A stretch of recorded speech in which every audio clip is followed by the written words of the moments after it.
Hello and good morning to all of you. I hope all of you are doing well and all of you are in good health. So, in today's class, we will be talking about two different types of inheritance, namely multi-label inheritance and hierarchical inheritance. Now, to begin with, let us first try to understand what multi-label inheritance is. Now, in case of multi-label inheritance, a derived class is created from another derived class. Let us try to understand it with the help of an example. So here, B, C, and A are three different classes. B is derived from class C, whereas A is derived from class B. Again, I'll repeat it. B is derived from class C and A is derived from class B. So here B is called as the intermediate base class, C is called as the base class, and A is called as the derived class. And CBA forms the inheritance path. Now let us try to understand multiple inheritance with the help of an example. So here what I have is I have a class student where student has data member and member functions. The data member is placed in the protected section of the class and the member functions are placed in the public section of the class. Now the data member is integer roll number and the member functions are get roll number and put roll number. Now what I have done is I have defined the function get roll number that will get the roll number of the students. Likewise, a function that displays the roll number, that is put roll number. Now I have derived a class sessional. I have derived a class sessional from the base class student and the mode of derivation is public. So as we all know, all the non-private members can be derived or inherited by the derived class from the base class. So here I have a class sessional being derived from student and the mode of derivation is public. Along with the inherited members from the base class, it has its own data members marks1 and marks2, and it has its member function get marks and put marks. The data members are placed in the protected section, whereas the member functions are placed in the public section. Now I have defined the function get marks that will read the marks of the students of a particular student, and it will display put marks will display the marks obtained by the student. Now subsequently I have created a class result from base class sessional and the mode of derivation is public. So I've derived a class result from the class sessional and the mode of derivation is public. You need to remember that sessional was derived from base class student and the mode of derivation was public. So here sessional will act as a intermediate base class, student will be acting as a base class, and result will be the derived class. So again here what I have is I have data members and member functions. The data members are placed in the protected section and the member functions are placed in the public section. The data member is a floating point variable average and the member functions are calculate average and display average. So here what we have done is we have defined the function of the class results, so that is calculate average. So average will be sum of two marks obtained divided by 2. Likewise, I'm displaying the result using the display average function, right? So since marks1 and marks2 was member of you see it was member of the sessional class, right? So since the result is a class that is derived from the sessional class, so it can have an access to, so all the non-private members can be derived. So all the non-private members can be derived. So here marks and marks1 and marks2, it's been derived from the sessional class, right?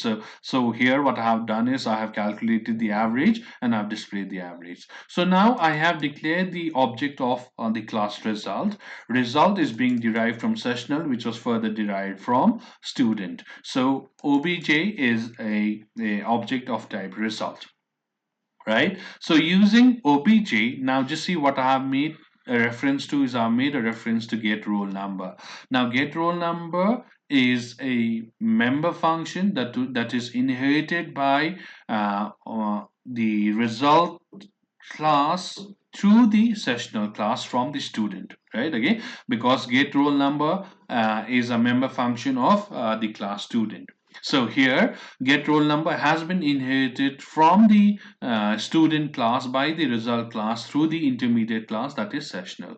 So likewise put roll number is again a member that has been inherited from student class through the sessional class by the result class, right? Now likewise get marks and put marks. So these are two member function that has been inherited from the sessional class by the result class. So here what I can do is I can have an access to get marks and put marks. Now likewise eventually it has its own member function as well, that is calculate average and display average. So it will calculate the average and display the average of the marks obtained. So this is a typical example of multi-label inheritance where a class tries to inherit attributes and methods from another derived class. So here, so student will be the base class, sessional will be the intermediate base class, and result will be the derived class. Now let us talk about hierarchical inheritance. Now hierarchical inheritance is a type of inheritance wherein more than one subclasses is inherited from a single base class.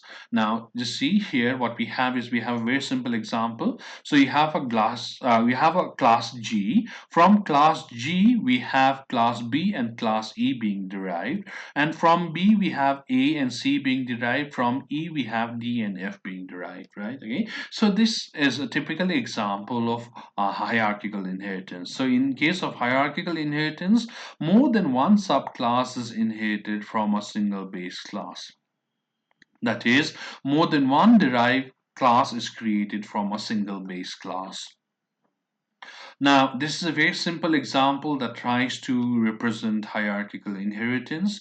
So we have a base class A, wherein we have the data members and the member function. The data members are X and Y, and the member function is get data. And both the data member as well as the member function are placed in the public section of the class.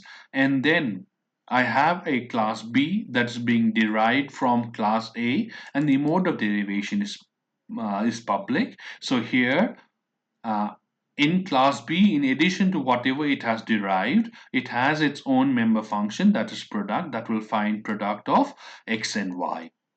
Now likewise what I have is I have a class C which is being derived from class A. Again the mode of derivation is public, and here I have, in addition to whatever it has inherited from class A, it has its own member function, that is sum. So that will find the sum of X and Y. Now to see here what I have is I have two classes, B and C, being derived from A. B is capable of finding.